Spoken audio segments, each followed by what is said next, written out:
Yo, it's your boy Savage up in this bitch. You know, Savage D Sensei, Savage whatever the hell you want to call me. We ain't got no time for the bullshit today. Let's get straight to it. So, late last night, my boy Conor McGregor, he announced his retirement on Twitter of all places, right after he did the Fallon show, which is very interesting. This comes as a surprise to pretty much everybody from, what I'm seeing.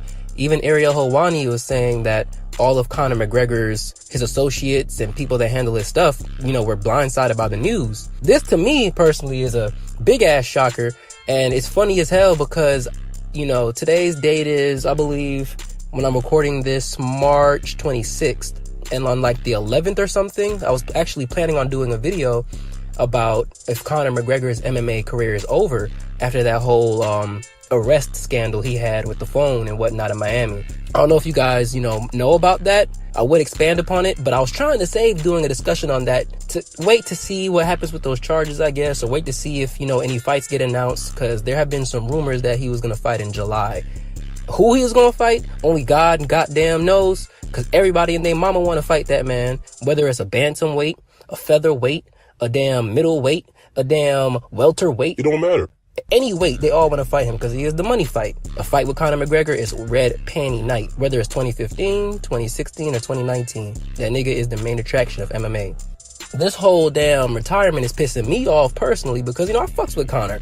I don't want that man going out on no L. That man took a mean-ass L to Khabib in October, promoting his Proper 12 and shit. Shout out to that Proper 12 whiskey. I haven't had a shot of it yet, but when I do, I'll let y'all know what my thoughts on that shit is too. But, I be off that Hennessy. But, let me not digress too much. That nigga, Conor McGregor now, is retiring off of an L? You mean to tell me that Savage D Sensei, Savage D Sag, Courtney, whatever the hell you want to call me, that I'm going to believe that Conor McGregor, who does the billionaire Vince McMahon strut walk to the octagon every time, is about to retire like that? And then on Twitter, On Twitter, nigga?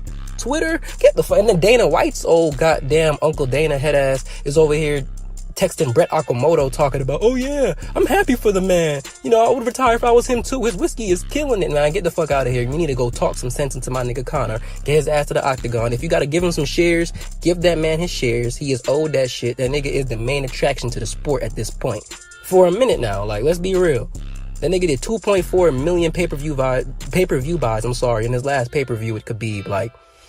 I'm sorry. Get that man his shares and get that nigga in the octagon. I don't want that man going out on no L. I think he put Dustin Poirier to sleep. The man took Max Holloway to a decision.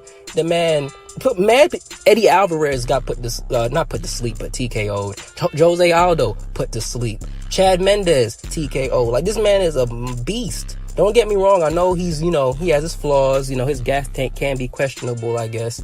And if you take him past the second round, it's just trouble for Conor. I can't even lie to you.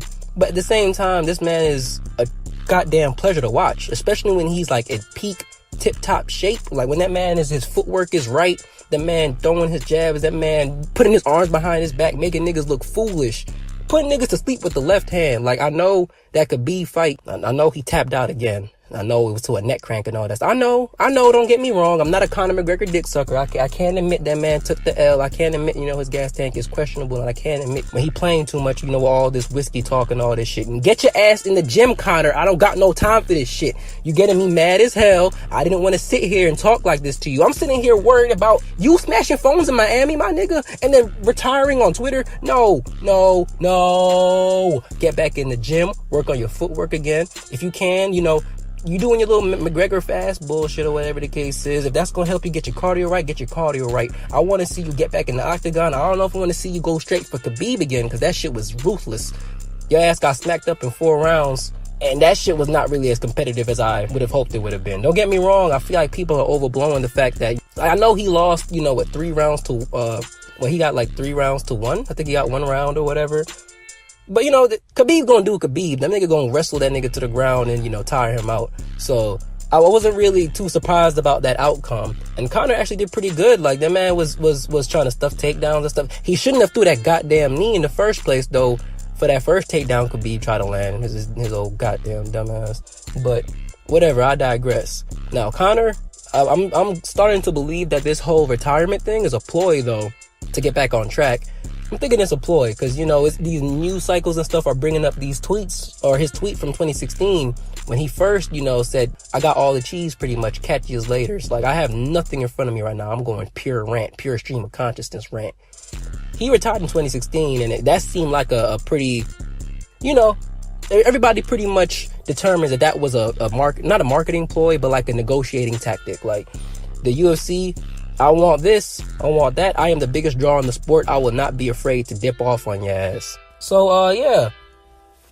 Like, he had a whole bunch of personal stuff going on in 2016, including, you know, trying to negotiate getting his money back right, or to the terms that he wants, and his friend pretty much, you know, causing the death of somebody in the octagon, which is no light and laughing matter. I don't know what he has to do. I don't know if this is another negotiating tactic, but I don't want to see him, like, at the very least, Conor, you gotta fight that nigga Nate Diaz one more goddamn time. That fight has been brewing for 3 years, and you're gonna waste that damn fight? How you gonna waste one of the most anticipated trilogies in the sport? Niggas have been waiting for that fight for 3 years. I was waiting for that fight when that nigga choked you out, and then I was waiting for that fight when you got the decision win, you know, in the rematch, nigga. Like, what the fuck you got going on, nigga? No. I am sorry. I do not want you to retire, and your last W on your record is from 2016. UFC 205, that spectacular performance that you went and did against Eddie Alvarez. That's beautiful. But I don't want that to be your last W, nigga. Damn, I know you went to go fight Floyd. I know you went and, you know, made $100 million. I know you came back, which I very much applaud you for, coming back and taking that tough-ass fight against Khabib. But Jesus Christ of Nazareth, my nigga. Come on, get your mind right. Get back in the octagon. I want to see you face some of that. Nigga, you got Anthony Pettis calling you out. Go put him to sleep, nigga. Henry Cejudo was calling you out. He's a 125er. Damn, you getting me tight. At the bare minimum, you've been bitching about getting a rematch against Khabib. Damn, nigga, get that fight back. I want to see you fight somebody else before him, though. Because, honestly, I don't know. It might go the same way the second time. Unless, you know, you get your mind right. I don't know if that's the first fight you need back-to-back after taking a good 2 years off from fighting. But, I don't know, man. This whole Conor situation, this whole Conor thing is just a whirlwind. I don't know what to think of it, what to make of it, how to feel about it. Conor, please don't retire yet. Please give us at least one more fight. One more.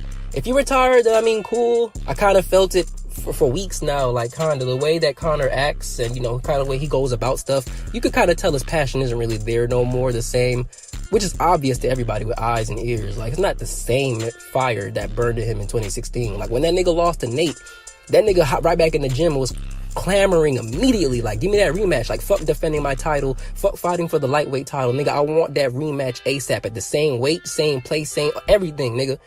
That wasn't the same with Khabib. Like, yeah, he was bitching about the rematch and stuff, but it wasn't the same. Like, the nigga went right back to go doing proper 12 stuff and chilling with the Dallas Cowboys and shit right after he lost. So, I don't know. We're just gonna have to see.